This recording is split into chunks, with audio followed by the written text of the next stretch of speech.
regularly. So that way, when we say the government is spending our money, it will truly be our money because you're a taxpayer, because you're a voter.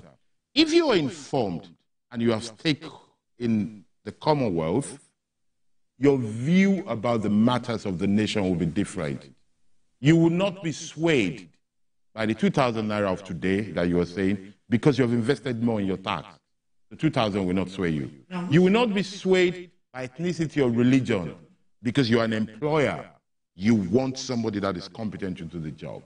And I think that is a fraud that our political elite and our intellectual elite have perpetrated against the rest of us. Please, I wonder, wait, please, there's something interesting. How did our political elite, yes, like you rightly introduce this into our own system? Because perhaps this is the peculiarity that we face as a country. Well, because you see, what we've done in Nigeria, like in most cases, is that we jump faces unnecessarily. You know, we're like dull students that get double promotion.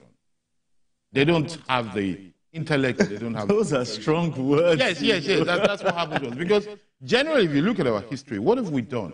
We have gone from rural area to post-industrialism without going through industrialism. So we have a country where what are the most profitable things? Services. Whereas we don't have factories, we don't produce. The carpenter, the farmer, the artisan, the engineer are not rich. Who's rich? Influencers and pastors. They sell things that you cannot touch. That is the post-industrial era. But before you get there, you should have built things. So we haven't built. The same way we went from colonialization to post-colonization, universal adult suffrage. The countries that introduced democracy went through a lot of phases before they got to universal adult suffrage. I have this comeback from an international tour of elections in Washington, of party elections in England, and I tell you that we're reviewing this universal adult suffrage. And I say we, actually, I've been saying it, I've been warning them. Right. The reason why I was invited, because they realized that I've been saying this thing for over 15 years. Where they are now, I was there 20 years ago. Because some of us saw this risk. But your question, the numbers... No, you talked about uninformed persons, uninformed people. Yes. Who's responsible? Yes, that was the question you were asking. Yeah. How did our political people... It's our politicians, it's our leaders. And I use the word leadership generally. Okay. Politicians, because they are the gladiators in the field, the intellectual class and the moral class, because they've allowed it. You know, it's a mixture of two things. Who are responsible? The answer, politicians and intellectual class. Right. Why? Mischief and some ignorance. And you think it's deliberate? Partly deliberate, yes. That's the mischievous part. We have to call these things out. We have to be very clear about it. Some people are mischievous. Some people are just good-natured people. As I'm saying this now, some people are at home and saying, Anthony Kila started it again. Yes. It's this bad thing that he says. You know, some family members are saying, God, don't go and say this thing outside. But here you go. But it is fact. We must say it, we want to be honest. So some people think it's a good thing. Let everybody vote. You know, it's a good feeling thing. Allow the youth, allow people, allow this. No, the more the merrier. No, it doesn't work that way. Do we do the more the merrier when we employ doctors? Do we do the more the merrier? That's a different ballgame. It's a different thing. Yeah, in fact, they treat one person. Right. Politicians treat millions of us. Right. What we don't know, the politicians, people who manage our lives, our policies, are more dangerous to us than doctors and teachers who teach one at a time. We need to think that way.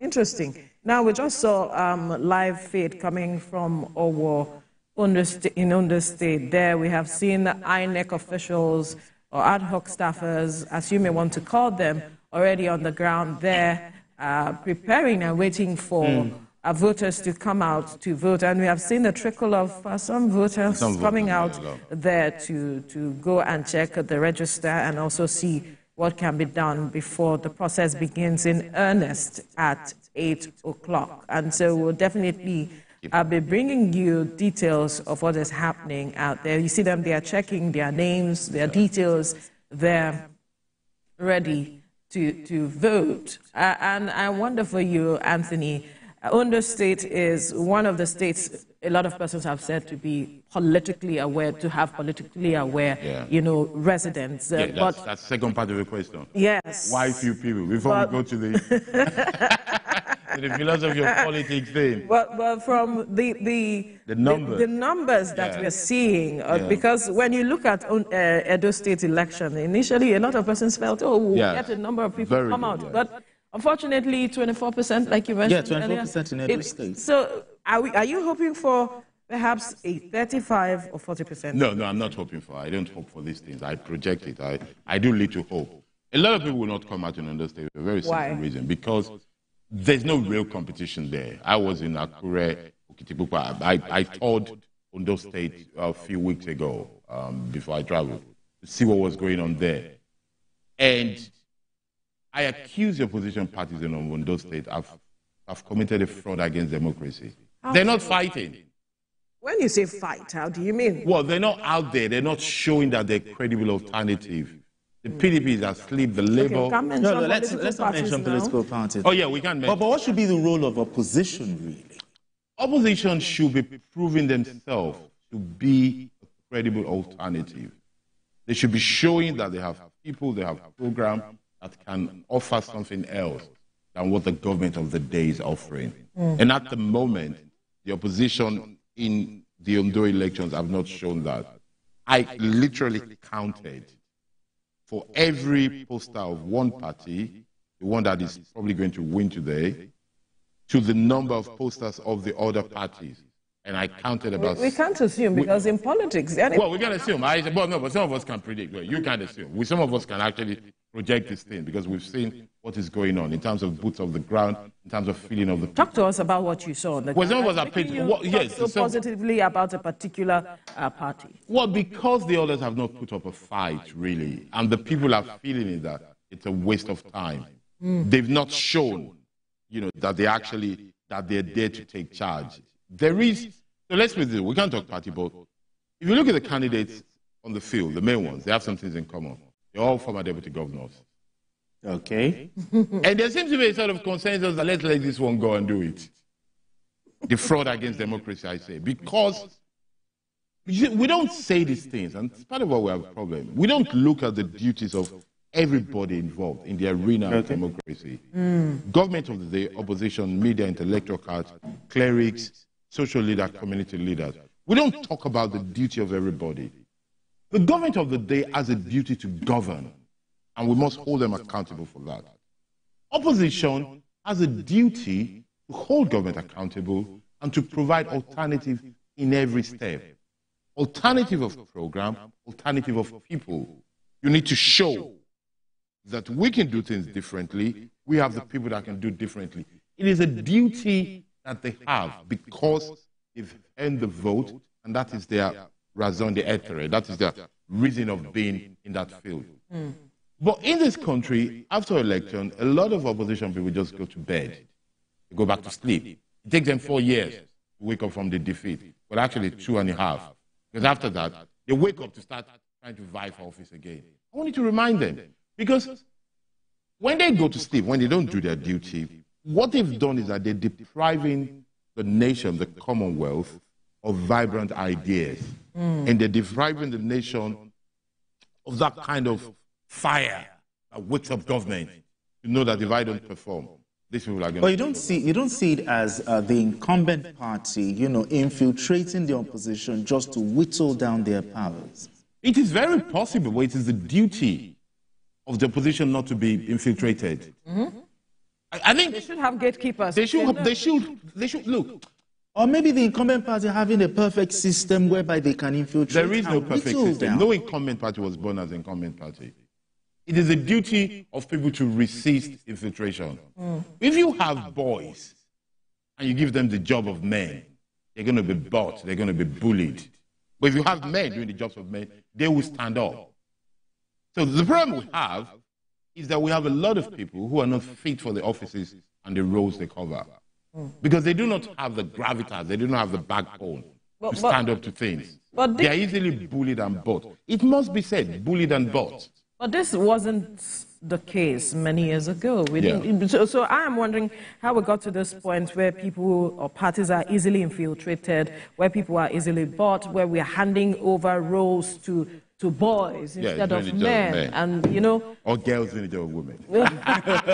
Because women tend to escape this thing when it's bad example. It's only when it's good example that people are gender-friendly. Yeah. So go ahead. Yeah, so that's the question. How did we get to this point? Because our politics used to be vibrant and competitive, as we know. And even in Ondo State, we have seen that. But absolutely. How it was whittled down to this point is what I'm asking. I think it's an anthropological mystery. You know, this constant and continuous decline in our level of most things in the country. But, you know, some people argue that it's not so mysterious, that you can actually study, you know, how we got here. Because the days, the nostalgic days you think of, the First Republic, Second Republic, I mean, you think of those names. I mean, you'll understand why, you know, those kind of people, even when they decamped, you could see, you know, vibrant confrontations. Absolutely. Then what has happened is somehow I blame the military. Let's look at it that way. Okay. Because the military killed the spirit of a partisan fighting political class. So we were left with activists in the forefront and, you know, people who will actually govern didn't see politics as attractive enough. That whittled down, to use the expression, the quality of participants in politics.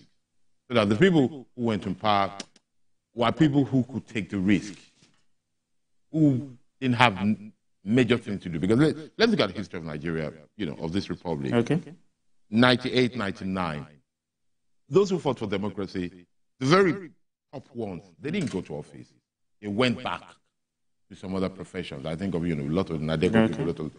So the people who went there are the ones, and I don't want anybody to take offense, but many of them are ones who had nothing better to go to. You know, they just went there. I want people who are old enough or people who have read enough to know that when the transition of 99 happened, a lot of people did not believe it was going to happen. Right. If you could just hold the thought, yes. We'll come back to this matter. We have our correspondent, Ayodeji Morade, standing by in order to bring us up to speed with details of activities happening. Earlier, Ayo, we saw that INEC ad hoc staffers were already on the ground, and we also saw a few number of voters going there to check their register. But quickly paint us a picture of what is going on where you are right now. Let me tell you that INEC officials arrive as early as possible at different polling units. I've visited about 5 polling units in Boroko here in Owo, and we saw many of them, some of these voters coming to check whether their names are on the list. Let me tell you that we have 11 political wards here in Owo. An election will take place in these 11 wards. Owo is just about 30 minutes drive from Akure, the city of power. But let me tell you that everything is going on peacefully here. We have INEC officials and the people who are here to vote. We also have security men. Some of the polling units I've visited, I saw about 4 policemen. Some of them are women who are there to ensure that there's no breakdown of law and order. So far, so good. It has been peaceful in many areas visited in Owo. And I will also visit Akoko areas. There are 4 local government areas in Akoko, and I will be there to give you live updates about what is happening in these local governments. But you know what? Everything is still peaceful. All right, talk to us. How's the weather this morning? And also, have you been able to speak with some of the persons who came to register, you know, to cast their votes, to register? How's their mood? Do you see them being in that mood for election? For the voters, they are willing to come out. They told me that they will be coming out to exercise their franchise. Some of them came as early as 7:30, even before the polling centers opened. So what they are saying is that nothing will deter them from coming to exercise their civic right. This is their civic duty, and they must vote for the candidate of their choice. And that is what most of these voters are saying. They've come to check their names on the list. Some were disappointed that their names were not on the list. And for those who were lucky to find their names on the voter list, they said they will come and exercise their franchise. So we have many people who are here to monitor the exercise. Let me also tell you how it's going to go here. Voting will start by 8 a.m. According to INEC, if you have a person on the list, even after voting hours have closed, the last person will be allowed to vote. So there is no specific time when the vote is the end. The voters, once you are on the queue, you must be attended to end the vote. And shortly after that, the votes will be sorted and be counted in the presence of some of the people who are willing to follow the process. Right. Yeah, you didn't answer the question. How's the weather this morning? Come again with your question. How is the weather this morning? How is the weather in Ondo State this morning? It's cool. Everywhere is cool. You can see it yourself. Everything's cool here. It's not raining. The sun has not started shining, but for now, everything is cool, peaceful, and people are expected to come out to do the needful, which is complete for the candidate of their choice. Interesting. It's good to know that the weather is conducive for the voters as we speak. But talk to us about security presence in Owo and the various polling units that you went to. What can you tell us? That when we started coming from Akure to Owo, we met security checkpoints where we were checked. You know, some travelers who were caught by this security personnel who did not allow them to pass. But for now, I don't know whether they've been allowed to pass. And now we are in Owo, and we have security personnel everywhere, DSS, members of the Nigeria Security and Civil Defense Corps.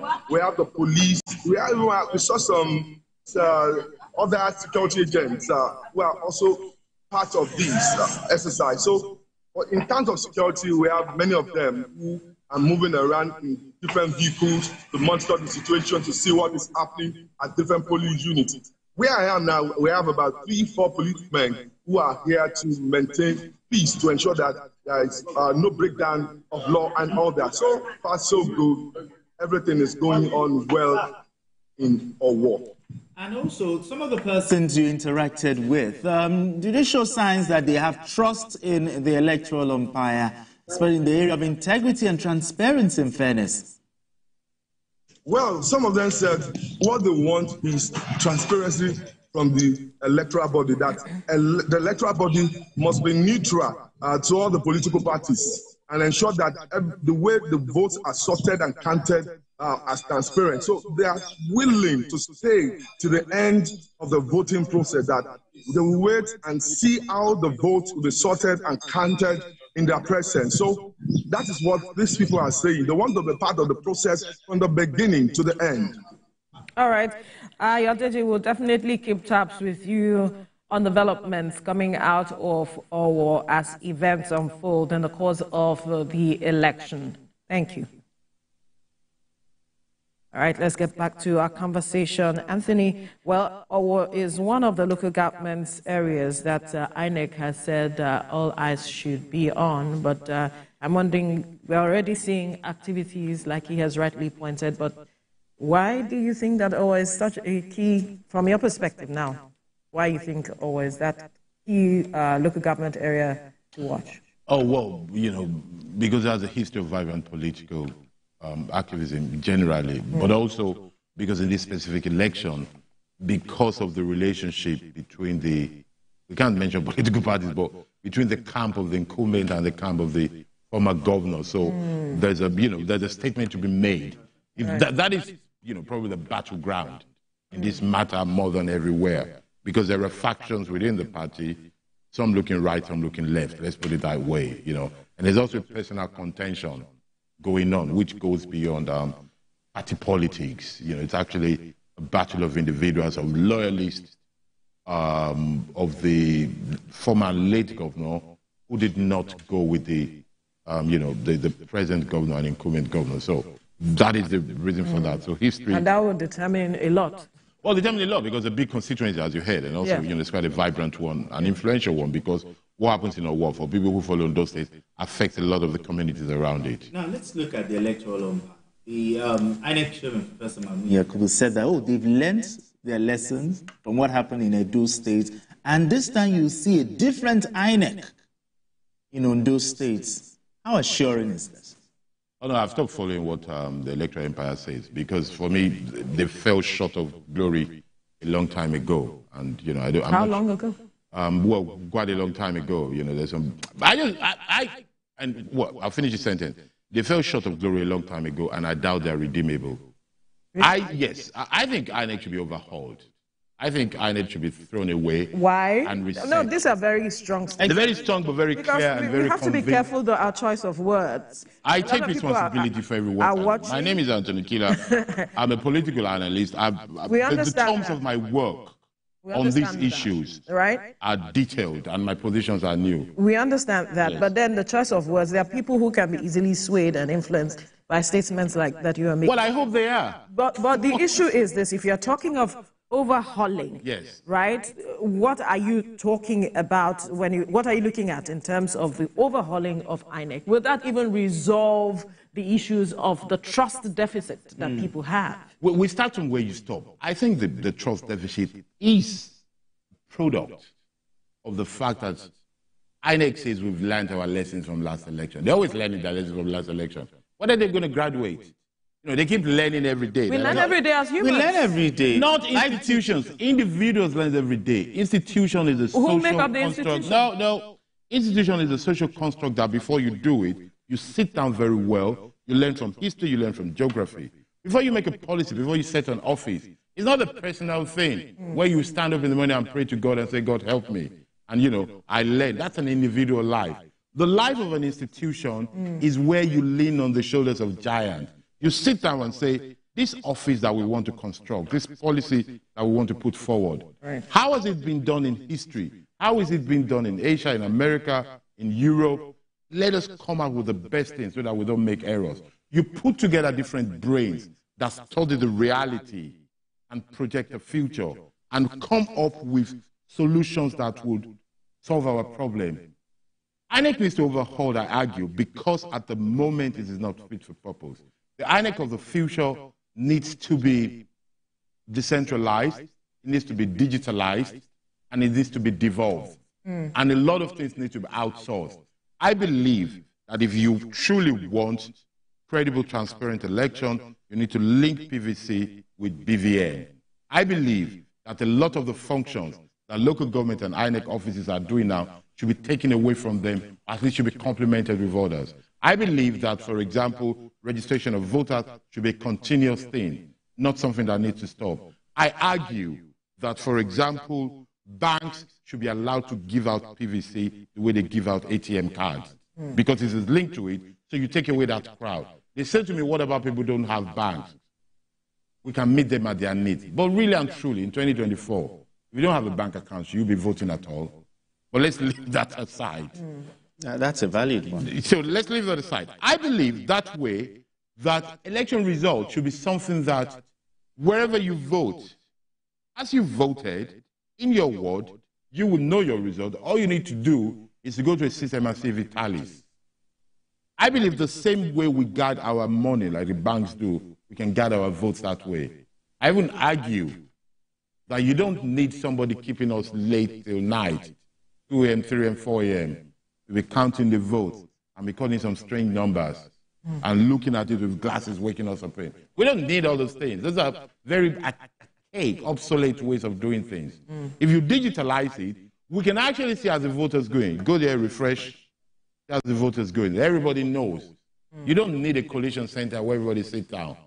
And some people are trying to disrupt it. You need the right infrastructure to get that achieved. Well, let's get it. So do we have that? When you look at, because a majority of what you have said, internet is key. But yes. What's the strength of our internet as a country? It's still internet penetration. Well, we build it. It's a matter of accountability. And part of the reason why I'm so upset with INEC is that, and I want our viewers, those viewers you're trying to protect from my words. I have an assignment for our viewers. I want them to go and Google, not difficult, they don't need to go to the library, to go and see the budget of the countries where democracy works and compare it to the budget of Nigeria and INEC. And we'll see the trouble we're in. We're spending so much and getting so little.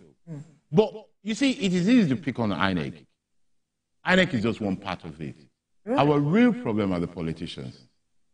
And we need to be clear about that, because Ayo was talking from a one. He was telling us the police are there, counting number of police. Why should we need police to do elections? Really, we need to look at ourselves. For safety. Safety, are we going to war? Our peculiarity. There's a bad peculiarity. What is our peculiarity? Our peculiarity is that the people vying for office in this country are violent, they're thugs. They're people... No, choice of words. No, choice of words. Well, why do you need police if they're not thugs or friends of thugs? No, let's be realistic about it. No, choice of words. I take responsibility. No, it's not about you taking responsibility, Yes. but we have laws, and there are certain words we cannot use on the air. Well, let them go after me, not you. No, they'll come for me, because we invited you. Okay, that's Right. fine. Okay, I'll leave it. Okay, I will use the word thug. Okay, let's put it this way. Those vying for office in Nigeria are people that need to be guarded to make sure they don't go violent. There are people that need a lot of police when they do things. I mean, can we not think it through as people? Leave your partisan choice aside and let us think that what kind of people are in charge of our offices if all of a sudden, for us to have a process, we need policemen. We need to shut down the whole town. What is the election? So let's go to Ondo State. What is the election about? It's about electing two people, Right. a governor and a deputy, to get a job. We say elect. It's about employing two people, a governor and deputy, just to get jobs. Okay. So for us to employ two people, we need to shut down the whole state. And we not see that there's something wrong in that. And I'm not blaming the politicians of today or INEC of today. I'm inviting us to a general reflection. To see that we're running a system that doesn't make sense. That it doesn't. There's something fundamentally wrong with the fact that just to elect two people, just to employ two people, the rest of us have to shut down all our activities, and we need to deploy so much security, and we need to act as if it's something so extraordinary going on. No, there's something wrong with it. That's what I'm saying. So we need to find a way. If there's something wrong with it, so are you saying that we have matured to that extent where we do not need all of those persons to have us in such a way that we can have a seamless process and we can elect these people without stopping people from going about their activities? I don't think it's a matter of maturity. I think it's a matter of competence. So we need to assume that, okay, our election is prone to violence and fraud. Right. So how do we deal with it? You know, it's a matter of strategic thinking, also on goodwill. You know, you need men and women of goodwill who actually want to make the system work. So they need to sit down and say, let us put in place all the things that will avoid it from going violent, from going fraudulent, from going chaotic. And I also think that the politicians also among themselves, who want some goodwill, can actually get together and say, let us agree not to be violent. Let us agree. That was why they signed the Peace Pact. Well, you see, as you can see, the Peace Pact, they keep signing it. Now, if you talk about change now, where should the change start from? You talked about, let's overhaul INEC, the Electoral Act. Yes. You think we should review it? Yeah. I think we should overhaul it, yes. We should overhaul the Electoral Act itself. Well, the Electoral Act is fine, you know, more or less is fine. It's a process that we need to look at. The institution called INEC and the way it operates. Well, INEC has always called for a special offences commission, electoral offences commission. We should listen to them. You know, you think they should have? Maybe I think we that should would listen to them, improve. Yeah. I think those are the kind of things. I think, you see, I say this because I believe INEC is a very valuable institution. And the fact that people can just not trust it is very certain for a democracy. You know, I think it should be high up there where people should trust it, but you can't buy trust. Now, who should hold the politicians to account? When politicians want to go, you know, the other way, who should hold them to account? I think we, the people, led by you, the media, and I think all of us, the judiciary, the security, I think everybody is involved in that. Because don't forget that, again, we say this thing, we separate politicians and we act as if they've come from the moon. You know, they're not really from the moon. They're still one of us. Loosely said, not really all of us. Because that's from most especially the utterances, their actions, and most of the time their followers, they actually go with them. Well, so that's what I'm saying, that should there be some laws, or do we have laws that can hold these politicians to account that when you incite your followers to go in a certain... Well, you see, the incite thing, you can't really hold somebody down, because so far, there are few, I mean, there have been, but there are very few politicians, in fairness, that have openly incited people for violence. But what we need to think, though, is that violence in politics is calculated and it has benefit. You know, there's an old saying in law and in Latin, keep bonus. You know, when something happens, you need to look at this violence, who's benefiting from it. Okay. And that allows you to then investigate and avoid it in the future. You know, that's the way I think we ought to look at it. Because the violence and the fraud in the electoral process is not something that is done haphazardly or incidentally, or we don't know. It's something that some people sit down to perpetuate. So as the perpetrators of quote-unquote evil are sitting down to plan their way, the lovers of good should also sit down to say how they will prevent it. That's my argument. It's now who takes the day that matters. That matters, exactly. Now, I want you to, let's piggyback a bit to the matter of the peace pact that was signed. As usual, we signed the peace pact leading up to an election. All the parties involved come and sign. But there are those who say it is high time that that peace pact is signed, but is backed by law, such that whoever signs is held accountable. Like he was pointing out, accountability is key when we're talking about elections and the success of our processes. Do you also share that view that to make this work, even though morality is obviously not getting us the result at the end of the day, because that's what this is about, but then, as it is it high time, and would that even work? Well, let me start by saying that it's a good thing that people are saying, you know, that people are looking at the peace pact and understand that it's not really working. Because every election, every year, we do the peace pact, people agree not to be violent, and they agree not to protest or challenge election, and they get violent and they still challenge elections. So that peace pact is a goodwill gesture, which we must not stop, but we should understand that it's not really, you know, bringing the result hoped for. I don't think we need new laws. I think there are enough laws. There have enough laws. We just need to implementation of the laws. Yes, that's what we It is the challenge. All right, we have senior political correspondent Ayodele Ozubaku. He is in Akure South, standing by to bring us up to speed with developments from there. Ayo, what's the mood like? I recall that leading up to the election, you were saying it's not looking like these persons are ready, or residents are ready to come out to vote, but has the mood changed now?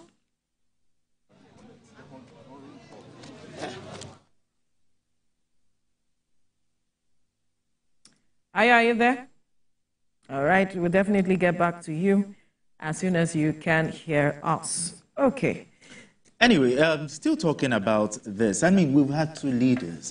One of them talked about the do or die, and the other one said that my mandate, it's not what the blood of my ambition is not what the blood of any Nigerian. But why are they not tilting towards the one that said my ambition is not worth the blood of any Nigerian? Well, because that one lost.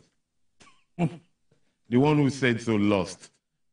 So why would they tilt toward it? I think it is not the intention or the words of politicians that matters. It is the consequence of what they do and say that deters people.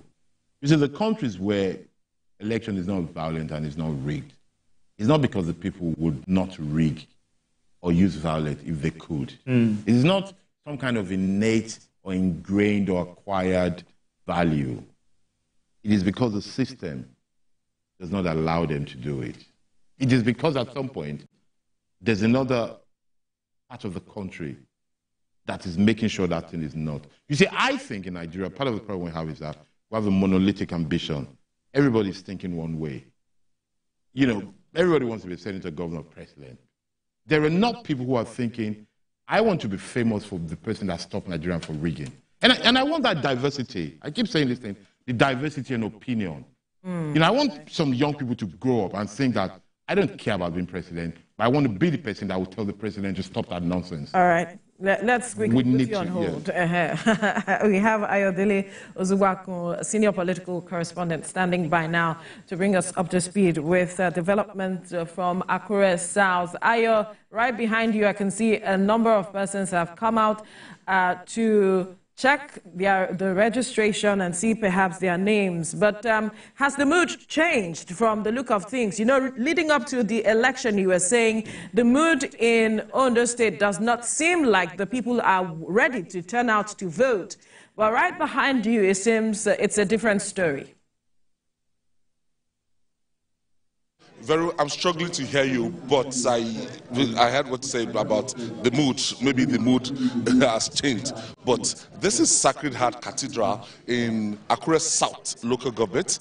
And in Akure South local government, this is about the school with the biggest or the largest polling units. It's called a rack. It's called a rack. So what you're seeing down here this is like a deployment zone. This is where ad hoc staff of INEC, they're taking their sensitive and non-sensitive materials for upward distribution to other locations in Akure. So while we're coming here, we still saw some polling units. They were set up already. They set up those polling units already, and they are ready to vote.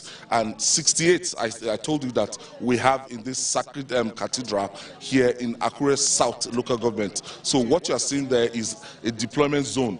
They are just waiting for their vehicles. They are waiting for a vehicle to convey them to the next zone. But if you ask me, I will tell you that it's late. It's late because by now I expect most polling units in Akure to be set up. Akure is the state capital. The INEC is not far. The INEC office is not far. And for this local government, the sensitive and non-sensitive material would have been distributed like 48 hours to this local government. We didn't envisage they were going to have this kind of logistic problem. So as you can see members of the National Youth Service Corps. You can see security agents. You can see them even holding some of the sensitive and non-sensitive materials and something that they will use for the polling, ballot boxes, a lot of other things. So if you see these people, they are waiting for the buses one by one, and the buses have been coming and going and one by one. So majority of what you can see here, they are not voters.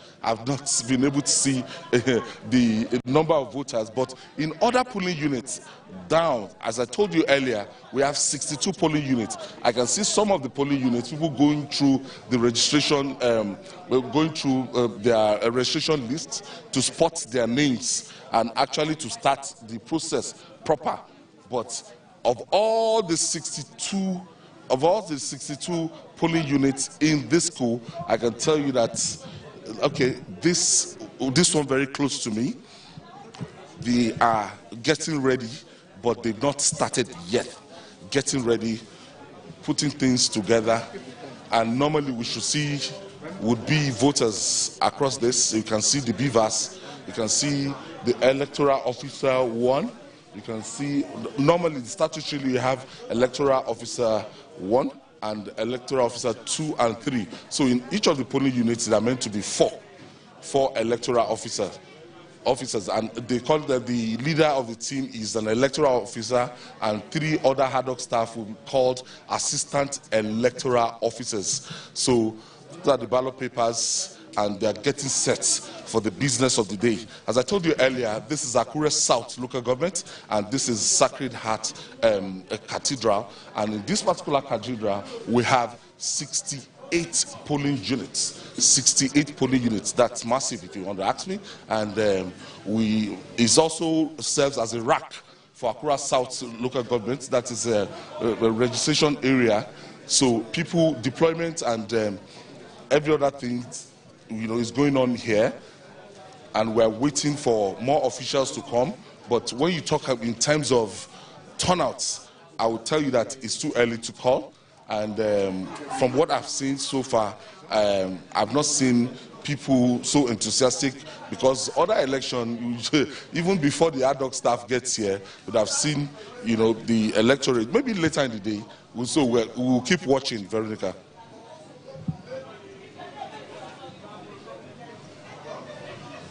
Now, how would you gauge INEC's preparedness for this election, for it to be starting, sharing electoral sensitive materials by this time? How would you gauge the preparedness here?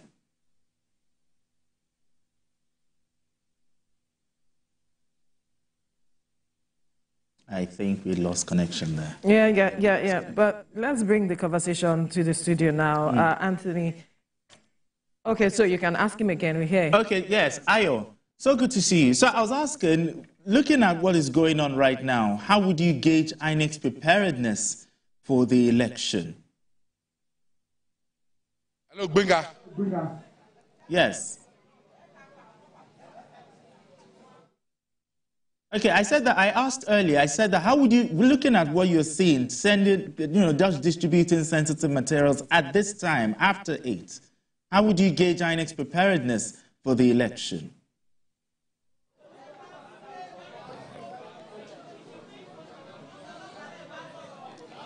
Well, still struggling to hear you, but I know Binga asked the question, as I told you earlier. So the whole exercise is meant to, kick off at about now, and we're still battling with logistics. Okay, the level of preparedness on the part of INEC, if you ask me, it's too, it's too early to, to actually evaluate and, give any kind of mark or assess INEC, because the exercise is just starting. But if you want to ask me, from what I've seen here, this is Iraq. So what I've seen here, I won't say this is not encouraging, because what will you talk about? What do you say about Ilaje? What do you say about SLDO? So my counterpart there, they'll be giving you updates, but this is Akure, and I expect, all the polling units at about now to be ready, and would-be voters should be, everywhere around this place, actually to exercise their franchise. We should not be talking about logistics. We should not be seeing vehicle coming in one by one to pick ad hoc staff here. This is not too encouraging, because those areas that are going, around Akure South local government, those areas, the would-be voters, they'll be waiting for them at about this time. So talking about the level of preparedness, this is like a minus on the part of the Independent National Electoral Commission. This is as Akure, the state capital, as I told you earlier. So if they're finding things difficult in the state capital, where the headquarters is just a stone throw here, it's very... So at the end of the day, we'll see, maybe they're going to make it up and voters will turn up. All right, Aya, if you can hear me, let me raise my voice a bit. Before you got to that particular rack, when you were touring Akure South, talk to us about the presence of security, because we know a huge number of security personnel were brought in for this election. Everywhere we have security, it's like a lockdown.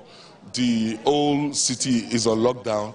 You can't access anywhere except you are going to your polling units. So vehicular movement, if you are to move, you are meant to have your election duty card with you, and if you're a journalist, you are meant to have something like this to identify yourself, and some will even go for that they will need your organization ID card beyond what was issued by the Independent National Electoral Commission. And as you can see, this card here reads Ayodele Ozubakun, TVC Communication, so they must be able to match up your ID card from TVC Communication with what you have here. So that's how, how serious the security. And you have military men in some strategic points. You have policemen manning strategic points. You have NSCDC manning other points. And as you can see, you have policemen waiting here for this big mega polling units. I'll tell you about the mega voting center. If you are talking about 68, so I expect this place to be filled up by now. So security officers waiting for the electorates, to do their jobs. And as you know, those people that are going to be very close to the polling units, they're the ones with just baton, not the one carrying arms. So to forestall the breakdown of law and order, these ones are the ones that will be with the polling units. And according to the Inspector General of Police, he has told us that we're going to have 4 of these men around each of these polling units. 4 around these polling units. And if you have 4 around each of the polling units, 68, you can do your mathematics, 68 times, the 4 times 68, 4 in each of the polling units. But we are going to see the configuration better, and we're going to see what the IG was talking about better if, you know, every polling unit is active here. As you can see, this polling unit now is not active. It's not active yet. They have their beavers ready, the electoral officers, they're ready, they're on ground, and the open secret ballot space here that is meant for the voting unit is also here, everything in place, but I can't spot any of the voters around here, and we are still waiting. And I told you earlier, there's big deployments happening around here, so it's like it's a rack, and deployment to every other station around Akure South local government. INEC ad hoc committees members are here. They are with their sensitive and non-sensitive materials, and you can even see some cabmen that were deployed by the commission actually trying to assist the buses that were engaged for this particular exercise. But ultimately, we expect that the exercise should have kicked off by now, or all the polling units ready, waiting for the electorates right now. Okay, Ayo, we'll definitely keep tabs with you for more details from Akure South. Let's bring the conversation to the studio now. Anthony, let's get your reaction to, you know, the logistics issue that Ayo just pointed out with regards to what we are seeing there. We are still seeing deployment still happening at this point, and it's already past 8 when the process is supposed to begin in earnest at 8 o'clock. Well, I mean, you know, what can we say? This is what I was talking about. This is why I think INEC as it stands needs to be overhauled. They seem like minor things, but they're grave things for an institution. You talk about our personal life. These are things that are not even acceptable in our personal life, let alone in the process of an institution. I think we need to rethink it. I think we need an institution that takes punctuality very serious. But above all, that talks about how to make it happen. If you're supposed to start by 8, I argue that you should be set by 7. If for any reason you think it is not possible to start by 8, then don't say you start at 8. Say you're going to start by 9, but say that a week before. These are part of what makes your integrity. What makes your integrity, exactly. This is how you start to lose integrity, because, and it's also a way, it's also consideration for users, in this case, citizens and voters. If we truly believe that everybody's worth something in this country and their time is worth it, then you will know that if you tell them by 8, you should be there by 8, because they might have other plans of what to do. You don't waste people's time. I heard you saying earlier on that the elites don't vote because they live it. But who's going to go and do this if they have better things to do with their life? Who is a really busy, productive person that will want to take him or herself through this protest, if not for a deep sense of patriotism and even a deeper sense of understanding that being involved matters? Right. And that's views from Ubonla, where the governor, Lucky Ayedatiwa, has arrived the shores there. Like you can see, boats already prepared. He's getting set to take a trip to cast his ballot in his hometown, Obenla. The governor, obviously warmly received by persons there, said to be his kinsmen or so, but he's preparing to go and cast his ballot when the time comes. So INEC had said that some hard-to-reach areas, sensitive materials rather, had been deployed early enough so as to ensure. So, you see, two things need to be said, and I want our viewers to take note. Across the country, the places where INEC struggles to reach, the places where we struggle to put schools, the places where we struggle to put, well, we don't even put libraries anymore.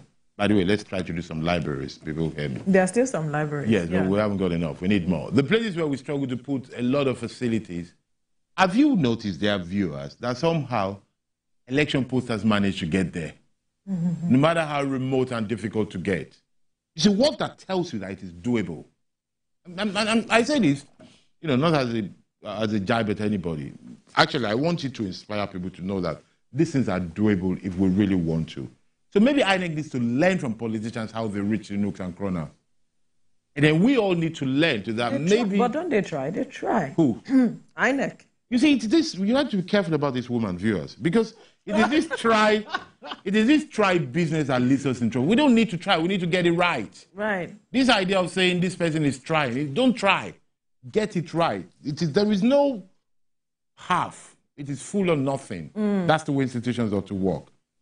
Maybe all these materials we are deploying, maybe is a problem. Maybe we should think of going more paperless.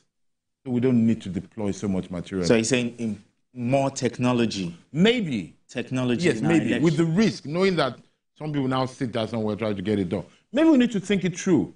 And if we can't do technology, we just need to buy alarm clocks for all the people. Wake them up at 3 a.m. After all, it's just one time. It's a one-day thing. They're not going to do it for the rest of their life. On that one day, give them alarm clock, give them coffee. And then wake them up on time and get them to start on time. All right, let's bring it back to Ondo State now. Yeah. What do you think the people of Ondo State should be looking forward to in terms of leadership? Well, I hope for them, and I hope they do push for. Ondo State is an area that is rich in human resources and natural resources. Well, let me confess, this talk of natural resources, I've never been a big fan of natural resources. Let me just put you on hold quickly. We have our correspondent, Sarah Yeku, standing by in Okitikpupa to bring us up to speed. Sarah, talk to us about logistics, deployment by INEC and every other thing. Oh, I can see people around you already. Voters are out. But talk to us what's going on where you are. Of course, it's been weeks and weeks, months of campaigning for the 17 political candidates, gladiators for this election. And for the people, of course, they have been prepping up for today. And just what you see right now, so I'm at polling unit 017, that's new garage zone at New Motor Park, and 2, that's at Okitikpupa local government area of Ondo State. And you see that INEC ad hoc staff are already here. They've been here since about 7:30, 7:45-ish. They've been able to set up the polling unit area, and what they're doing right now is briefing residents about the mode of operation as it pertains to the electoral process. And so by 8:30, just like the INEC ad hoc staff had said earlier, that they're going to be opening the polls. So what you see right now is people are checking their names on the list, on the sheets along the wall. They're checking their names. We've seen a couple of them coming here to check their names just to see how they can, of course, get their voices heard on election day. And so it's really sunny. This is the Sunshine State, of course. It's really sunny. It's hot. For anybody that is in Ondo State, you wouldn't, for those who are coming as visitors, you wouldn't envisage this heat and hotness. And of course, the sun is really bright. But for the people, it's normal. And so what you see at this motor park is, in this polling unit alone, we're expecting over 1,000 voters will be at this polling unit. This polling unit 017. Over 1,000 of them, specifically 1,095. We're expecting to see them at this polling unit. And earlier on, we saw a particular candidate on the ballot. Of course, is from this particular local government. And we saw him, going around with his supporters, trying to ensure that they do some kind of last-minute canvassing, for votes earlier. Whether that is allowed, we still don't know yet, because according to the law, we're not expected to see any sort of canvassing around the polling unit area on election day. So earlier we saw a particular candidate come around with his supporters, ensuring that voters come out, residents come out to elect the next governor of the state. So for now, you see that the residents are getting set for this election. They are getting to line up because it's almost 8:30 on the dot, and then as immediately it is 8:30, right, election starts immediately. It's 8:30, and so that's what you see, right? After that briefing they had earlier, they've asked the residents to queue up. No demarcation whatsoever.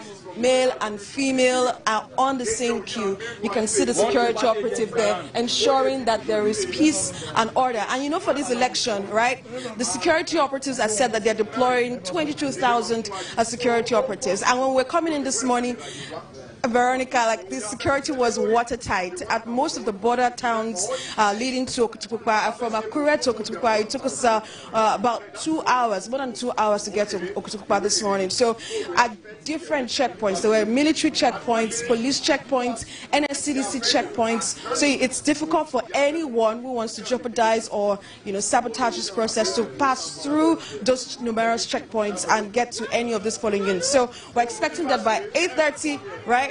Election starts almost immediately. The party agents are on hand to ensure that they are monitoring the process closely, because this is a keenly contested election between about 2 or 3 party candidates. Veronica. All right, Sarah, talk to us. Some of the persons you interacted with, do they have trust in INEC and the process, you know, for fairness and integrity in this regard? Of course, INEC is hoping to come up with, they are hoping to put up a good show and dot all their I's and their T's and put up a good show today, particularly with the beavers. The beavers has always been a point of question, right? Particularly some persons also sometimes question the malfunctionality of the beavers machine. Some persons will say it wasn't working as we experienced in Edo State. But for today, we're hoping we wouldn't see a recurrence of the beavers machine malfunctioning. Already, you know, they've already deployed, I think, about 4,000 beavers machine to accommodate the 3,933 polling units. So we're expecting that they have MCH that there could be some malfunctionalities out of the beavers machine, and then, of course, they'll have some electoral officers who are on standby, to, of course, attend to these incidents. So we're hoping that we wouldn't see these incidents, a lot of these incidents, because network is a challenge in areas, particularly in the rural areas. For instance, in the riverine areas, network is a big challenge. So we're hoping to see how INEC has been able to strategize or faction out a way that the beavers machine would not be an hindrance, you know, to this electoral process. Interesting. Sarah, talk to us. I don't know if you've been able to speak with any of those, the voters right behind you, but what are the people of the state that you interacted with hoping for in the next 4 years from whoever takes the seat as governor? You know, almost 11 months, would I say, or more than 11 months since Arakunri Rotimi Akeredolu died. No one would have ever seen it or seen this coming, that they wouldn't see Rotimi Akeredolu for this election, of course, putting his mark on this election, because you know that he is a political weight when it comes to the southwestern politics. And so for a lot of them, this is a new dawn for them, having these candidates, although some of these candidates are people know them in the grassroots. In Akure, for instance, you may not have the enthusiasm that we expect to see, but the enthusiasm, of course, we expect to see it from these rural communities. And for instance, Ondo South, for instance, which is like has the second largest number of voters, particularly PVCs collected. For Ondo South alone, the PVCs collected, that's 609,314 PVCs collected. That's out of 673. So like about 90% of those who registered for this electoral process, about 90% of them actually, right, collected. Sarah, we'll have to put you on hold. We have Olaide Oyewale joining us now to bring us up to speed with development from Ugbonla, where he has gone to tell us what is going on. We saw the governor, Lucky Ayedatiwa, you know, heading there to cast his ballot in Obenla. I hope I got that correctly. But tell us, talk to us details of where you are right now.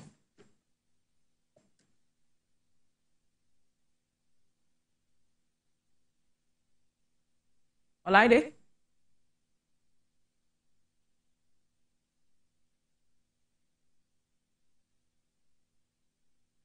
All right. Sarah? Yes, you were talking about what the people expect in the next 4 years? And I'm talking about, and before I go to what people are expecting for the next 4 years, particularly the expectations for the new governor, I'm telling you how strategic this particular senatorial district is. I'm talking about Ondo South senatorial district. The contenders really are from this senatorial district. I'm talking about from the two major political parties. They are from this senatorial district. So all eyes are really not really on Ondo Central, which of course has the largest PVCs collected, number of PVCs collected, but on Ondo South, and this is grassroots politics at play, right? And people are coming out for who they love. And so some of the expectations they had raised is they're hoping to see, of course, the economy of Ondo State transform. They're hoping to see a governor that can transform the economy of Ondo State. Ondo State, of course, is an agriculture-based state. And they're hoping to see a governor that can transform that particular sector and, of course, safeguard the farmers, because they're having complaints of insecurity on the part of the farmers. They are unable to go to some of their farms. Remember the Owo incident, which is still fresh in the minds of a lot of people in Owo and even in Ondo State. So this particular election is very central, right? It's central to the people. It's close to their hearts, because this is the first time they'll be having one of the political weights, which is Arakunrin Rotimi Akeredolu.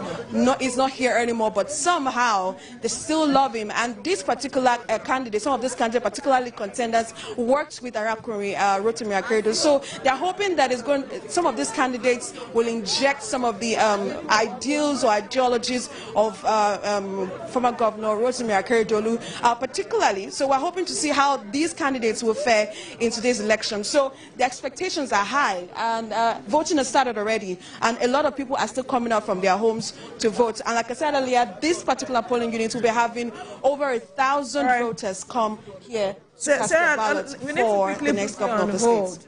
If you can hear me, Sarah, we need to quickly put you on hold and speak with Olaide Oyewole to quickly speak with us with regards to his journey on the high seas, as it is, moving with the governor who is going to cast his ballot at Obenla. Talk to us, Olaide. What's going on? Yeah, anything because of the breeze. But like I said earlier, we are heading towards Obenla, the hometown of the governor of Ondo State, in the larger local government. And this trip is supposed to take about 35 to 40 minutes down to his hometown. The governor has left before us, and we are hoping to catch up with him before he gets to his hometown. So when it got to the shore, of the river, it was only by people. Because they've been expecting him to arrive.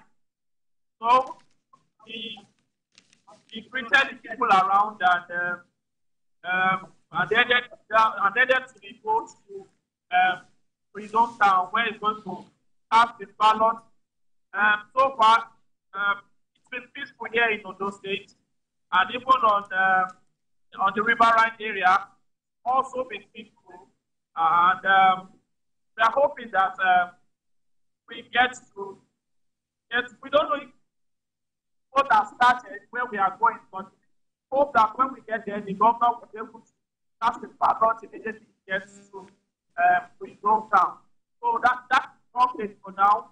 And we have some of my colleagues here who are also, most of them are, for the first time, are embarking on this kind of journey. So it's been fun here. Thank you.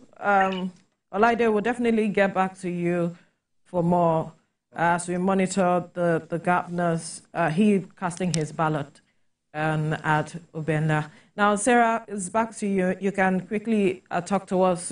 You were still talking with regards to the matter of what the people's expectations are, especially the fact that there are inflation issues. There's also the matter of the farmers looking at what whoever comes in at the end of the day will do with regards to their interests, security, agriculture, and all of it.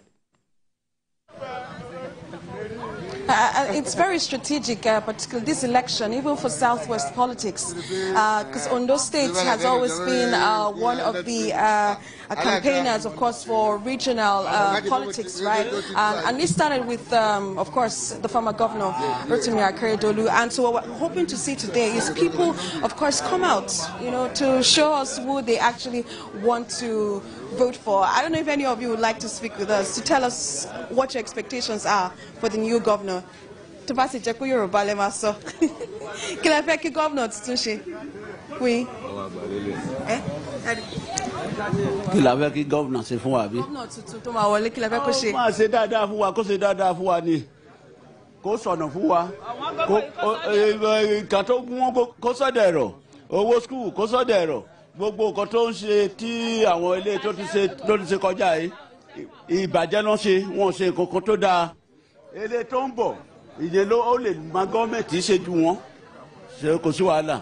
So I'll try to preach, right? So, of course, they're expecting good roads. When we were coming here this morning, right, we had to drive slowly because of the potholes. That's from Ore, which is like a very popular place along the, you know, southwest road, Ore. From Ore down to Okitukpa, there were a lot of potholes on the road. A very long road, right? But a lot of potholes. So one of the things they're expecting the new governor to do, right, is to give them good roads.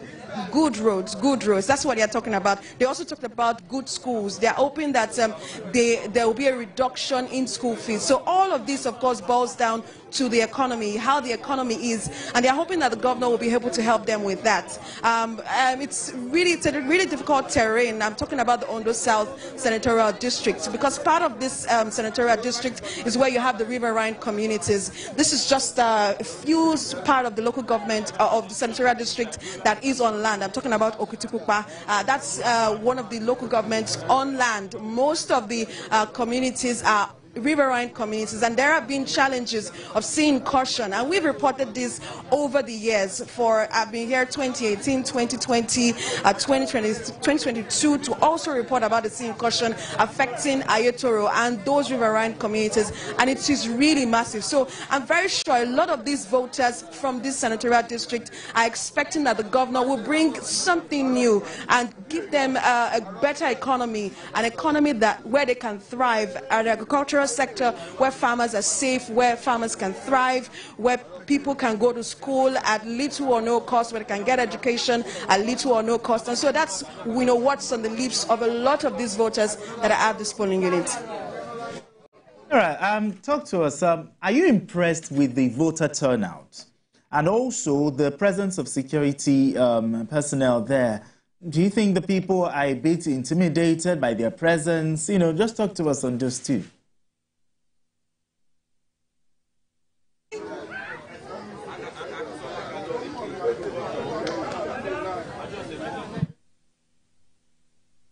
Hello, Sarah, are you still there? Yes, I am here. I'm trying to figure out what you're saying. Okay, I asked the question. I said, are you impressed with the voter turnout? And also, the other question is the security presence. The security presence. Do you think the people are a bit intimidated by the presence of the police officers there? Am I impressed with the voters' turnout? It's still too early to call. So this is just about a few minutes before 9 o'clock, right? And we're already seeing the queue at this particular polling unit where we're supposed to see more than 1,000 voters come out. And while we were coming here this morning, right, we've seen a number of people trying to still go to doing those last-minute trips to some of their communities. Some of them that couldn't leave Akure on time. We still saw some of them leaving Akure early this morning, just to get to their rural communities. So, am I impressed with the voter turnout? Maybe yes. We'll get to know at the end of this electoral process what the turnout for this election has been like. Because, you know, for elections that since 2012 and all, there's been a decline, like a steady decline of voter turnout for elections. So we're hoping that because this is a different dispensation, they're hoping because people are more enlightened about politics, they wouldn't sit back at home and just watch TV and watch it like a movie. They would actually come out and be part of this electoral process. And for security, really, the police had said that they're deploying not as much as they deployed for Edo State governorship election, right? They're not deploying as much. For this election, they are deploying just more than 22,000 police officers, and then you now add on the NSCC, immigration, and all of the federal outfits for this election. So it's, and they do not even want to tell us the specific number. You know, when we asked even the army, the military, they're not giving us a specific number. When we asked about flashpoints, they're not talking about the flashpoints. They're silent about it. And I think it's also to help people come out and vote, right? They do not want people to be intimidated by the number of security personnel they will see. And that's the message they're trying to preach. That's the message they've been trying to preach all through the week from their stakeholders meeting, right? To talk about the fact that if you see all of these policemen, they are here to safeguard you. And when I asked the DIG in charge of elections, right, that's DIG Sylvester Alabi, that why are they not talking about the flashpoints? He has said that they have already conducted a comprehensive threat analysis. They know where the flashpoints are, so I should not be worried. The people should not be worried, right? The policemen, the army, and all of the security operatives are there to safeguard the people and the politicians, the people particularly, and of course with the media. They didn't even mention the politicians because, you know, they're going to withdraw VIP escorts, right? So they have said that the security officials are there to safeguard the people, and people should not be scared. They should come out and vote. So it's still too early to say that, am I impressed with the turnout? Maybe yes, maybe not, but we're expecting to see more people try to come out and vote for the next governor. We're also expecting to see people actually encourage themselves. We're expecting to see more people go into homes to canvass, because I'm hearing someone ring a bell, and I know it's some political party, right, trying to get people to come out and vote. So we're hoping to see more numbers today, not in Akure, but in the rural areas.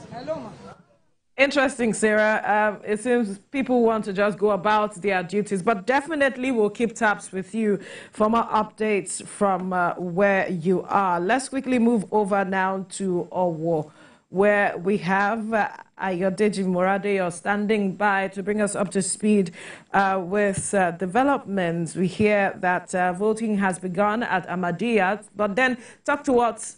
We can see a number of persons or voters right behind you. Tell us how the process has been so far. Well, Veronica, let me tell you that voting started here at exactly 8:30 a.m. Shortly after the presiding officer here manning the election addressed the voters. He told them that they checked the ballot box where the votes will be where the votes will be sorted and everything will be done, that they should look at it, everything is transparent, that they should all conduct themselves in an orderly manner. Now the voting has started and the people are trooping out to be part of the exercise. The deputy governor of the state is expected to vote in this polling unit, and the people are conducting themselves in an orderly manner. You can see at my back, we have some of them here who are ready to cast their ballot. And in terms of the functionality of the BVAS machines being used, it is working perfectly, and the people are also conducting themselves peacefully in order to be part of the voting process. So far, so good. It has been peaceful here at Ahmadiyya Secondary School in Owo. All right, so talk to us. What are the, maybe have a conversation with some of these voters. What are the expectations for whoever emerges winner? They will be part of the exercise from the beginning to the end. They want to see how the voting will take place and how the people will conduct themselves. And after that, how the votes will be sorted in their presence before the vote will be counted. So they are ready to wait here, and the environment here, we have security personnel who are monitoring the exercise to ensure there's no breakdown of law and order. So it has been peaceful, and the people are conducting themselves also peacefully here. Interesting. Let's look at the demographics now, I can see more women there than perhaps young persons. Talk to us about the gender of persons right behind you. Can they come again with the question? I asked the question again because I was distracted by Okay, something. I was saying that talk to us about the demographics in terms of the gender, the women. I'm seeing more women from my end. I can see more women than men or youth present there. But when you look at the numbers we were given by INEC, youth seems to make the higher number of persons who have gotten their PVCs. But with the representation right behind you, the women seem to take the day. Yes, you are correct. If you see the people behind me, you see that we have many women than men, and also we have many youth. According to the statistics released by INEC, over 1.2 million male voters we have in Ondo State, higher than the female. That with female, we have 1.1 million female voters here, according to the INEC statistics. But with the current situation we have in here, I can see that we have many women who are here to exercise their franchise. We also have some youth, most especially youth. And let me tell you about what is also happening here. You know, we have 18 political parties participating in this election, but only 2 agents are seen here, 2 agents are monitoring the election. Other political parties, 16 other political parties, do not provide agents at this polling unit. And so the voting is going on, and we have many women. And we also have the aged who came here to participate in the election. They were given preferential treatment because of their age. They were allowed to move to the front to go and cast their vote so that they won't wait endlessly before they cast their vote. Yeah, well, it's a good one that they are giving preferential treatments to the aged. But did INEC make provision for persons living with disabilities? And it also make provisions for in case, you know, there's a change in weather? Well, in this particular polling unit, there's no provision because you can see they are under the trees voting, and there's no kind of shed where they can go to if there is rain is falling or the sun is too much. But with the situation, I've not seen a PWD person living with disability here for now, but they may come later to come and vote. But with the present situation of things, I have not cited just one person. All right. We can only hope that the process goes smoothly, but talk to us about the conduct of security personnel at the polling units. How are they conducting themselves alongside the voters? I have 4 policemen here who are manning this place to ensure that there's no breakdown of law and order. And these security agents, other security agents are also staying. But what they are doing is that they are ensuring that there is peace and that people are doing what they should do in the right way so that there will be no problem at these polling units. And they are conducting themselves also in a peaceful manner. All right, we'll definitely return to you, Ayo, for more updates from Owo to get anything happening from there, but then we'll get back to you. Thank you so much for bringing us up to speed. Let's quickly have a conversation in the studio now. We've gotten details from Okitipupa, that's Ondo South. We've gotten from Owo. We've seen that voting has begun in earnest. People are on the queue. But from what you saw from the various points, what can you say about this process? Well, I think for me, that's expected. I don't expect a very large turnout in this exercise. And I expect it to be peaceful because there is no major grouse, you know, for not for confrontation.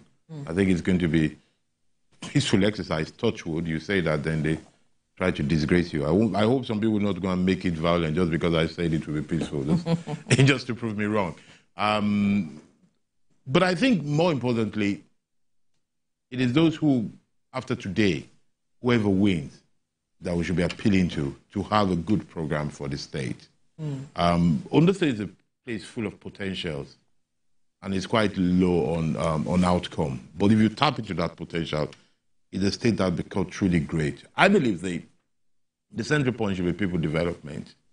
If you think of developing your people, you will understand the need to create the right infrastructure that would allow people to move, to be able to... You saw the demands. The demands, exactly. So, you know, it's not very difficult to know the demands. The demands are basic, actually. They're very basic, exactly. Yeah. And it's a shame, you know, they were still talking about these things that we've been talking about since 1979, perhaps even before then. But, you know, we're where we are. I think any governor can just dust up the manifesto of 50 years ago and they'll be fine. It's still roads, education, health. If you can do those things, they'll be fine. But the good thing is that if you get those basic things right, a lot will happen. If you develop people and you give them the possibility to be able to trade, learn, love, and even worship so that they can move and make things happen, a lot will happen. There is in the country now a bit of a problem. How do you finance this thing? I think the challenge for good leadership is the ability to think outside the box. Right. And I propose private partnership, that you don't need to wait for money of the state by increasing revenues or waiting money from Abuja. You should use what you have there and try to create some competitive advantage. So, for example, we say Ondo State is a rural area, primarily known for agriculture. Yeah. I think the next government and the people should form a social contract in which they set themselves apart to say, in the next 18 months, 2 years, 2.5 years, Ondo State should be known for 10 products across the country and across the world, that they produce enough for themselves and to sell to the rest of the country. You know, they need to think that way.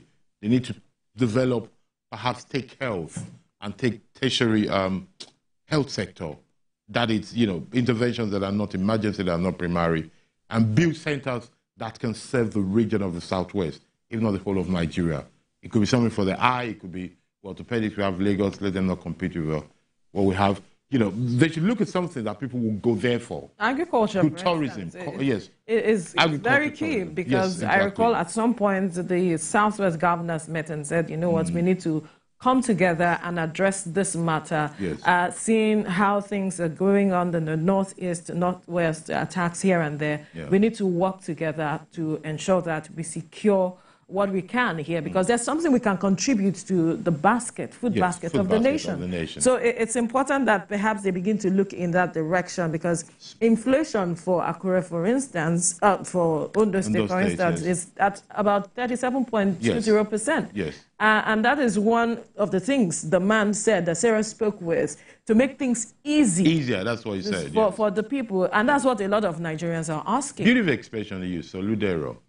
Make it better. That's you know, to make things better, to make it easier. Easy, yes. Ease of perhaps doing business, of everything, of farming, of living, of trading, of studying, because you also mentioned that education costs are high. So you want to give access to education. Without access to education, there's little or no development possible.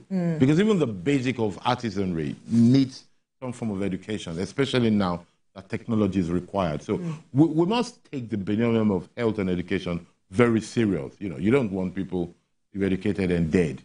And you don't know my life but dull. The number of out-of-school children in Ondo State is about 240,000. That's a lot. That's a huge number. A huge lot. That's a huge lot. But the thing is, you said something that got my attention. You said any governor or any politician can just speak the manifesto in the 50s. Yes. And I'm wondering why the 50s. Exactly. But the point here is politicians, most of the time, when they campaign, their manifestos will do this, will do that, and nobody holds them to account. Even though they have the intention to do it, but do they even have implementation of those things? How can we begin to hold them to account, apart from going to the ballot? Well, I think two ways. The first thing is, whilst they're campaigning, let us keep asking them two questions. When they talk, let us ask them how and when.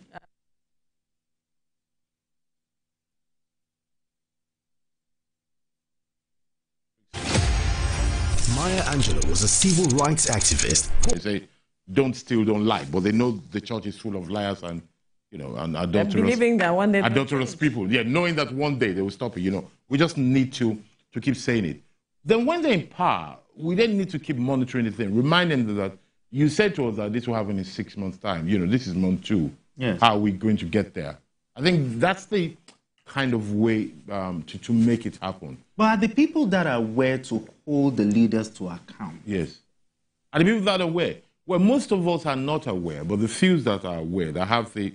You see, the society that develop, whether it's a club, an organization, a state, a country, or a community, societies that develop are the ones that allow those to have the clarity of mind and the courage of voice to excel. And that's what we really need. You know, we need people who can have that awareness, then lead others or act on behalf of others. It's not we have that. We have those people, don't we? Yes, we have you and him, but we need more. And okay, so they're just few. They're just few. And then it has to be a system thing. You know, it has to be a system thing. So, for example, we need for a governor, or candidate rather, was campaigning to say that I am going to do X, Y, Z. Yes. And we ask him the when and how question. We could diarize it that, okay, if this guy wins, in 6 months we should expect this. Okay. All right. We have our correspondent, Ibrahim Alege in Kilipo, standing by now to bring us up to speed with developments out of there. Ibrahim, talk to us. I believe that the process has begun, but what are you seeing? Yes, Veronica, this is Ward 2 in Kiribo, that's in Eseodo local government area of Ondo State, where a former deputy governor of this state, Mr. Gola Ajayi, is expected to cast his vote. Of course, on our way from Akure to this place early this morning, of course, we met a lot of security checks.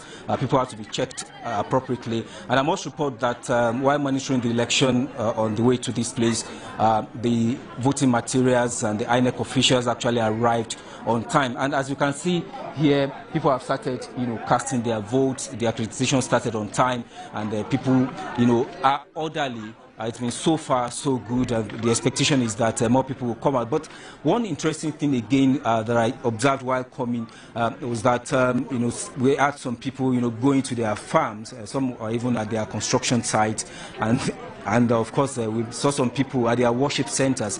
Apparently these were not ready to possibly go for the election. And when you look at the election since 2012 in Ondo State, the turnout of voters, has been decreasing. Since 2012. 2012, you had 39% of registered voters who cast their votes. But the last election, we had just 35%. So that means this thing is going down gradually. But the advocacy has always been that people should come out to, exercise their franchise. So we hope that people will be able to heed this advice and come out to exercise, their rights. And also, talk to us. You mentioned some persons going to their farms, going to construction sites. The persons you've interacted with, do they have trust in the process? Do they have trust in the electoral umpire? And secondly, have you seen or heard incidents of breakdown of machines, beavers and all, the machines working, effectively?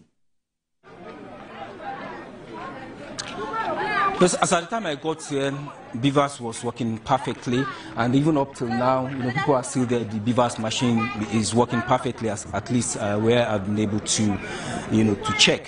And for those who, decided to go to their farm, to their construction sites, and even to their worship centers, they have their mind. I don't know whether they don't trust the system or what, but of course, if you want Nigeria to be good, if you want Ondo State to be good, you'd have to come and exercise your franchise, so that at the end of the day, you not say that this is not the person that I want, because you have to participate in it in order for you to have any right to complain about the kind of leaders that you have. So this has been the advocacy that so many NGOs, the media, and of course some political actors have been advocating the fact that the people have to come out to exercise their franchise. So it's still early days. We are expecting that, as time progresses, more people will come out, and hopefully they may be able to exceed, the not too good impressive turnout that we had in the last election.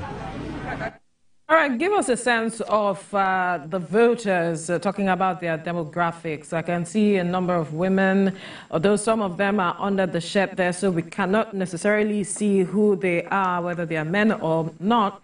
But talk to us about the turnout of young persons who make a huge number of those who collected their PVCs.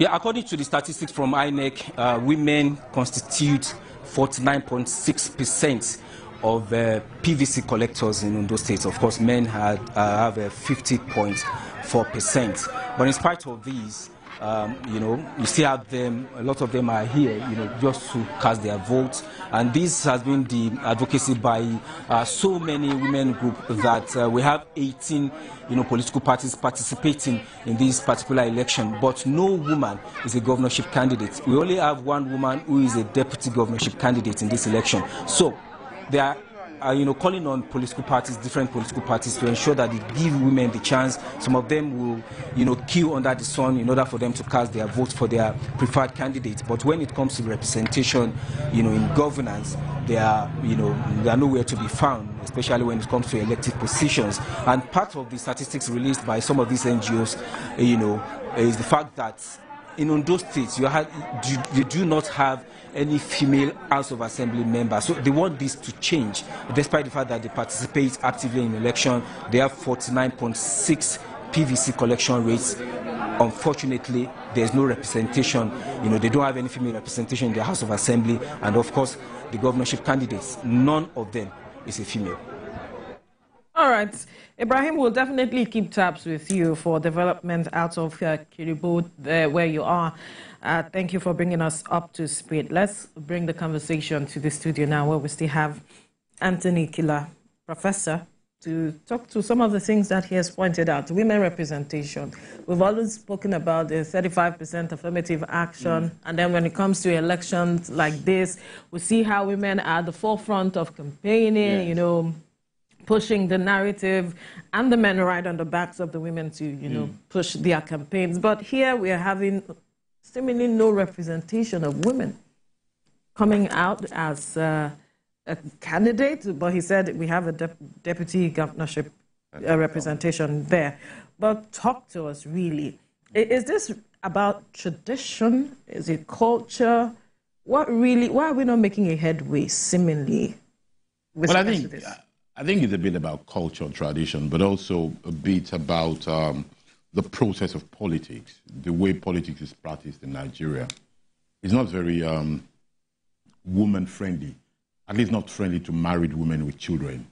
Let's put it that way, because, they have meetings at night and they do some strange things, which it's not very friendly to women, at least family women in particular. We have to be factual. And I think that needs to change. But here's the thing. Let me shock you and say something unpopular, which I know a lot of people don't like to hear. I am not for affirmative action. I don't believe in it. I don't believe in affirmative action. I don't believe in turn by turn, or what's it called in Nigeria, the zoning thing, you do, me do. I believe in pure merit. And I think if you believe in female representation, the way to do it is not by law. I think women should vote for women.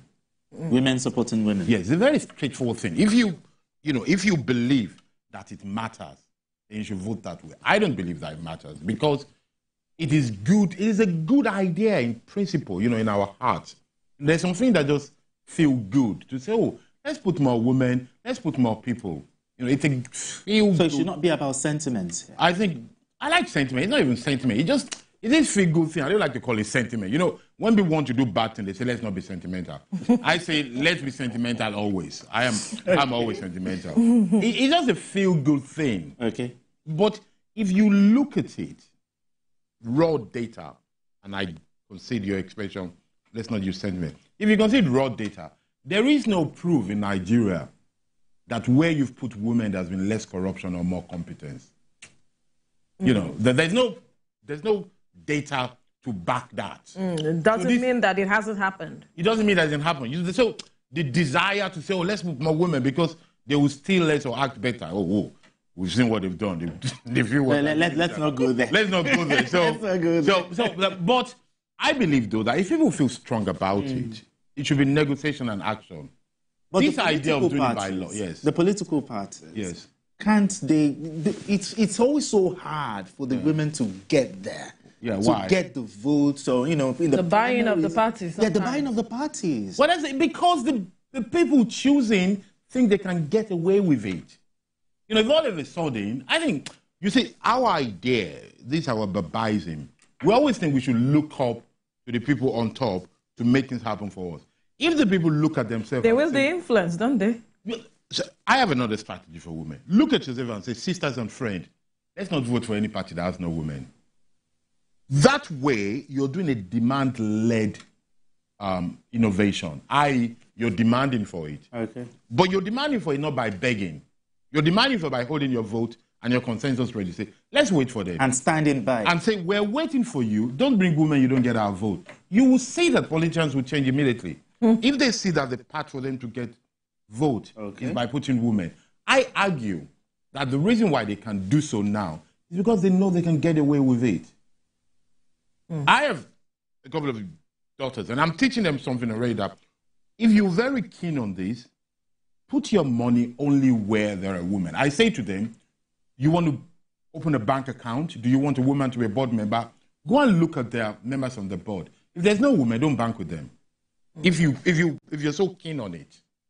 I think the democracy that works is where people take ownership of their life. I agree.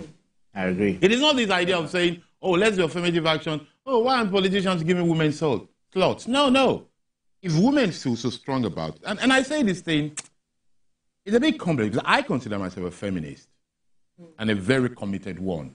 But I believe, like every sector of the society, whether it's young people, whether it's women that I'm committed to, I believe in responsibility and action, not affirmative action. I believe that people have to be proactive. You need to show the people you want something from why they should give you, not tokenism, not, riding on the feel-good feeling. I think if women are keen about it, they need to mobilize. But I think it's not easy for the women. Good things are never easy. Yeah, good things are never easy. Especially in the Senate, the lawmakers. I wish we could have more lawmakers that will support the women. Looking at this issue of affirmative action that she talked about. You want this affirmative action? Yeah, I really. They will like you. You'll be getting claps. They will prefer you to me.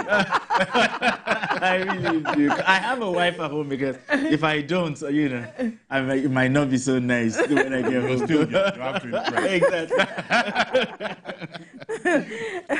Let's also look at the matters raised. At some point, one of our correspondents told us that, yes, there are 18 political parties, but then party agents' representation at the various polling units, especially where he was, he didn't get more than 2. I wonder what he's sitting down, because at the end of the day, we are hoping that maybe they will come in later on, because that could foment trouble at the end, because they are supposed to monitor the process. So let's look at the party involvement, because we expect that they should have been there right from the beginning to see how INEC is following through the processes, so that there wouldn't be issues of gaps here and there where they begin to say, oh, this happened because our candidate is in this polling unit, that's why it didn't begin here, and all of those stories that we get. Right. So 2 things there. 1, fact, they're late. They're not there. That's a fact. Yeah, they are not there. No matter how we see it, no, we can't argue with that. They're late. Hope they might come later. But like everything, they might even not come. Maybe they don't exist. So the issue of competence and presence is already at stake here. A party that cannot organize itself to have enough agents and be on the ground is not worthy of ruling. It's as simple as that. Maybe they're unlucky, maybe they're incompetent, maybe they don't have enough people. Maybe today is not their day, tomorrow shall be their day, the young shall grow. But for now, they're not. But you need money for things like yes. Some of them might not even have the financial wherewithal, to be able to sponsor agents, And so what should we do? Well, they should stay at home. I mean, what's the state? So what should we do? We should feel sorry for them. No, you see, we say Give him some slack is what I'm just saying. Okay, here's some slack. He's now saying cotton slack. He wants to cut slack. That is the origin of our problem. You see, we can cut them slack, but what should we do? Maybe they shouldn't have formed the party if they're not ready for it. Or if they form the party, they should know their reality, that they're not ready for the big game yet. And maybe they should merge with other people. Okay. Maybe they should think of cool. You see, the thing is, we have to find a way to be rational in our actions. And even sentimental. It's not about not having sentiment. Our sentiment should lead us to the right movement. You know, sentiment, I want to be a good graduate. Reason, let me study hard. Sentiment, I feel like playing. Reason, it is better I study so I can pass. Sentiment, I want to change Nigeria, so I'm going to form my party. Okay. Reason, I don't have enough support. What is the right to do? Let me go and do a coalition, openly, of like mind. We need to reason that way. You started on by talking about accountability. Accountability starts before getting into power. It is by calling out parties who are shouting party, but they're not really parties. Leaders who are calling themselves leaders, but they're not really leaders. It is by calling them out in the process. You see, we all think democracy is an end point. It is not. Democracy is a process. It's a process. And it is in that process, step by step, when we get it right or wrong, that we find ourselves in the wrong place. You see, we need good politicians, we need good institutions, but I also need what I defined as ANC in Nigeria, the Association of Non-Contenders. We need people who are not interested in partisan politics, but enjoy to see a good process work. That would be interesting, because I will need for you to expatiate on that. With the kind of politics we practice here, I don't know. But let's quickly go on a break. When we return, we'll continue our conversation here. To stay with us.